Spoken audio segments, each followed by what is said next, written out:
Hi, and welcome everybody to another edition of the Winner's Circle Sports Betting Podcast. It's Wednesday, November the 30th. If you notice, I have the same attire on as the last two videos. It's because I've just taped them in the same day within the last hour. But that doesn't mean this one isn't special, because I'm joined by, like every Wednesday, Big Al McMorty from BigL.com. Al, how are you? Working hard. Good. Yeah, working hard. My favorite time of year, though, so no complaints. No crying and handicapping, as they say, right? No, nobody feels sorry for you. In any event, I know you're getting serious when you put your Elton John glasses on. That means that you're focused and locked in. So, we're technical handicappers. I know Al is more so than I am. I implement a lot of other things into it, but Al has perfected the art of technical handicapping, and I certainly use it as my arsenal. We operate with the same similarities in the same database, 4D handicapping software. You could find a great article on that in the footer of Al's homepage at BigL.com. ESPN magazine did a nice article on that, and I think you'd find it very interesting. Al, tell the folks a little bit about your technical background and an angle maybe you could share with us that you're not using this week, or it doesn't apply to one of the games we're going to use today in college football. Oh, sure.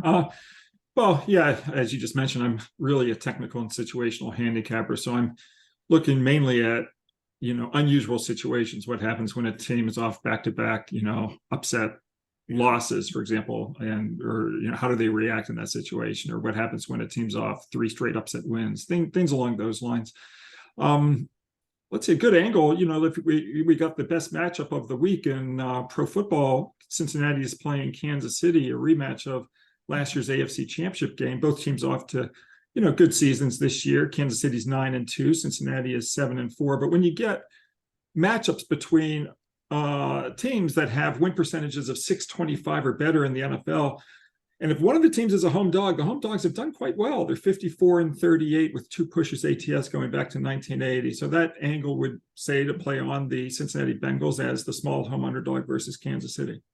Yeah, and I'm sure there's a tightening factor as the season progresses, correct? I mean, when you're getting into 625 plus, I'm almost guessing that if you get like from game 6 and beyond as a tightener, that angle may improve. Correct me if I'm wrong. I can always look it up as we're talking. All right. So my college, I'm going to have a college football angle that I'm going to discuss while Al's looking that up. And it has to do with college football home favorites of 10 or more coming off a big upset win, specifically speaking, college football double-digit home favorites that are coming off an away double-digit underdog straight-up win. Now, conventional wisdom would say any team coming off a big upset win on the road as a dog of 10 or more, the following week, they're a home favorite of 10 or more. They're set up for a letdown, correct? No, the database will tell you differently. In that particular situation, college football home favorites of 10 or more coming off an away underdog of 10 or more straight up upset win. I have gone 70-39-1 against the spread since 1994.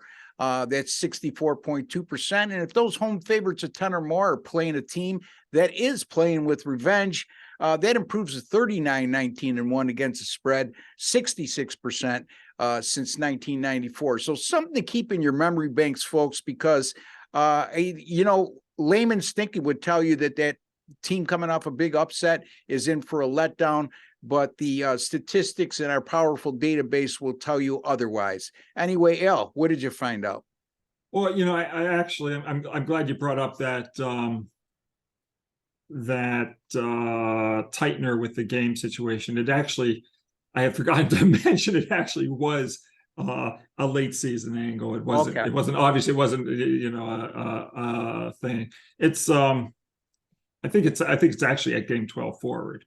Okay. But you can actually take it all the way back to game 5. It works. Yeah. If I go back to game 5, the record is 119-91. I mean, it doesn't. It can my point being is we've had these discussions about angles in the past, and like you said, on many occasions, it's got to make sense, right? So 625 or better with an angle that's 54 and 38. Now it makes sense why there is not as many sample sizes as I thought there would be, because it's a late season angle, and that takes on more added value, folks, because 625 or greater, both teams late in the season. I mean, if at any point in the year it's 178 and 138, so you're Okay. and actually the percentages don't drop off at all. It doesn't matter if it's game 2, game whatever. Yeah. So it's 178 and 138 at any point in the season, and it's not much of a difference. Not much of a difference. But when you get matchups between two quality teams, home underdogs are quite good. Yeah, there you go. And again, see, you can't assume anything. That would have been my initial assumption, and I would have been incorrect. And that's why you have to look this stuff up and not just do things because you think so, kind of thing. I like to think that I'm an intelligent guy. I know Al is. I mean, he's got a law degree, okay? But by the same token, and people would say, how intelligent could he be if he's got a law degree and he's a sports handicapper? Well, I'm telling you, very intelligent. It's just the path he chose, and that's where his passion lies. But my point being is, just because we're real intelligent doesn't mean we could assume things when it comes to the world of sports betting. We need to have data to support our thought process as well. No, I think that's really the greatest point, is that, you and I, we don't, the value of our database is we can actually confirm something or deny it. You can say, is my assumption correct or is it not correct? Yeah. And we've had this discussion about trap plays, the odds makers trying to fool you. And I know you don't like those terms, and I could see why, but my thinking when I use those phrases is because of how the public perceives a certain matchup based on a short-term memory. And this is a specific example of such, like Al was just telling you. He's looking for teams off back-to-back straight-up favorite losses. How do they do the following week? Because the public will tend to fade them, and the odds makers will certainly be aware of what the public perception will be. I'm not saying they base the whole line on public perception, but part of it is in the equation for sure. All right, Al, let's get to our college football free picks for this week. And boy, oh boy, you got the LSU Georgia SEC championship game, and the luster of this matchup went away with LSU's upset loss last week. They still had an outside chance to end up in the college football playoff. What a job by Brian Kelly just to get him in that position. Georgia, you could argue, and I would stand steadfast in that argument, that regardless if they win or lose, they're going to be part of the college football playoff. So a little bit of the urgency on both sides been taken away. But again, let's take that all out of the equation and see what Al's got to say from a technical standpoint. Yeah, I had a big play on Texas A&M last week. I wasn't surprised that they won that game outright. It does set up, though, from a betting standpoint, a very interesting matchup in this SEC championship game. The Bulldogs now are, of course, they're the defending champions. They're 8-0 in SEC games this season. They're 12-0 overall.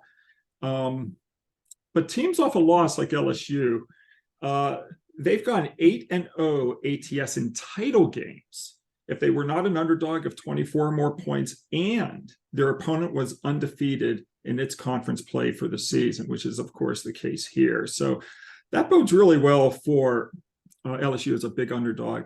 Also, defending national champions, Ross, in conference title games or NCAA football championship games, they're not very good. Really?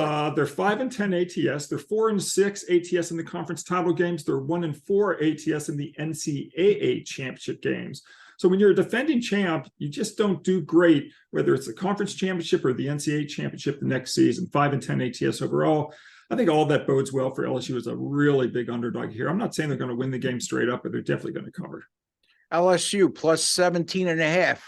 Against Georgia at the game played in Atlanta, I believe. Correct, Dale, if I'm not mistaken. Yeah, it is. So at a neutral site, they say it's a neutral site, but I call that neutral. Yeah, because LSU travels well. That's right. So anyway, yeah, I mean, you look at his technical point, where a team playing in a conference title game or even a NCAA championship game, They're not an underdog of 24 or more, so 23.5 or less. And they're coming off a loss, have been quite profitable in this situation when facing an undefeated opponent. So it would go against undefeated in conference play. Undefeated in conference play. Okay, I'm glad you said that.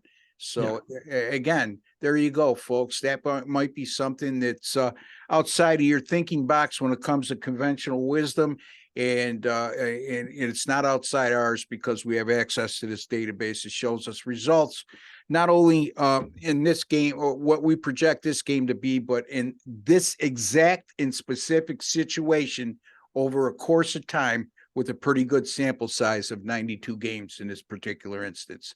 All right. Was it 92 games, Al? No, it was a shorter. I'm thinking the angle that you were using before. Yeah, how could that be 92 games anyway? You're talking about the NFL angle. Yeah. All right. So let me get on to my game real quickly. I'm not going to use any technical side to this. Fresno State and Boise State, both teams red hot right now. Fresno started the year 1-4. They lost their starting quarterback in week 2 against USC. But since that time, since that 1-4 start, they've gone 7-0. Boise also started 2-2. They've won 7 of their last 8 games. So these teams are red hot heading into this championship. But I'm going to look at the total here, folks. This is a Fresno team that's gone over the total in 5 of their last 6 games. They scored 30 points or more in all 6 of those contests. Boise State this year at home, when facing Division I opponents, have gone over the total in all 5 of those situations, and it produced a average of about 57.6 points per game, not about exactly, and that includes a 40-20 win earlier this season over Fresno State, in which the game went over the total of 45.5. As you could see, the odds makers have adjusted this total from its original 45.5 in the first matchup to 53.5 here, rightfully so. I'm not going to let that scare me away. I'm going to go Fresno State, Boise State over the total of 53.5 in the Mountain West Conference Championship game. And Big Al of BigAl.com, he is going to take the LSU Tigers plus 17.5 over the Georgia Bulldogs in the SEC championship game. Al, tell the folks what you may have coming up this week, how you've been doing of late. And again, folks, you can find him at BigAl.com. Take it away, my friend. Oh, sure. Last week we had our big play, our NFL total of the month on the over in the Vikings game on Thanksgiving. So that was an easy winner. In the midst of our 11th straight winning year in the NFL, I will have, I think, 3 plays, maybe 4 plays. It's going to be a relatively small card for me in pro football this week. I haven't yet finished my college handicapping, so I can't really speak to that. But I will have 3 or 4 plays in the NFL on Sunday. And folks can go to BigAl.com and click on Shop Picks, or they can, go to the free picks page. We have free picks there from 20 handicappers as well. BigAl.com. This guy is perennially the top handicapper in all mainstream sports. You'll find him at BigAl.com along with 20 other great handicappers. I'm fortunate enough to be on one of Al's affiliate sites, which is PickAdvisor.com, coming off a 3-0 sweep in college basketball last night. Nice. Yeah, Duquesne winner, Marquette plus 6.5, blowout winner over Baylor. I'd be lying if I told you I saw that coming, not the win, but the decisiveness of which. And then I also hung on in the Michigan game. They had an 11-point lead at the half, and they would lose by 2, getting 3.5. So my second 3-0 sweep of the college basketball season. It's still early on, folks. Also, my NBA dating back to last year, 49-36 with my last 85, good for 58%. NFL since January 30th of last year, which was conference championship weekend. Since that time, I've gone 58% in the NFL, all documented at several sites, including PickAdvisor.com. And again, folks, you could find me at my website, which is rbwins.com. It's there that I guarantee all my daily single game and multi-game packages. If you don't win, you don't make a profit, I will credit your account back the exact amount of your purchase price. No, you're not getting your money back, but you're going to get a credit into your account, and you're not forced to use that at any time. You could use it anytime you would like. So anytime you want to use that credit toward any future purchases, how's that?